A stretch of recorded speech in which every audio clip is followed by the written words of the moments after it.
தமிழகத்தில் எதிர்க்கட்சிகள் இல்லாத சட்டப்பேரவை கூட்டம் நடைபெறுவதாக தேமுதிக தலைவர் திரு விஜயகாந்த் குற்றம் சாட்டியுள்ளார்.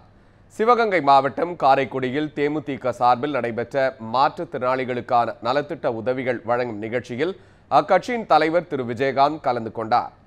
அப்போது பேசிய அவர், தேமுதிக ஆட்சிக்கு வந்தால் தமிழகத்தில் ஊழலற்ற ஆட்சிக்கு வழிவகுக்கும் என்று நம்பிக்கை தெரிவித்தார். விஷ்ணுபிரியாவின் தற்கொலை வழக்கில் நேர்மையான விசாரணை நடைபெற வேண்டும் என்பதாலேயே அவரது தந்தை சிபிஐ விசாரணை கோரியிருப்பதாக திரு விஜயகாந்த் குறிப்பிட்டார். திமுக பொருளாளர் திரு மு.க. ஸ்டாலின் நமக்கு நாமே பயணம் கேலி கூத்தானது என்றும் திரு விஜயகாந்த் விமர்சித்தார்.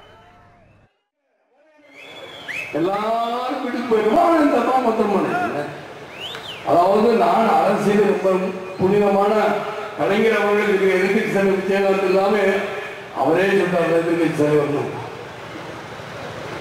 அப்படி எங்க ஆளுகள் வந்தால் நான் வரேன்.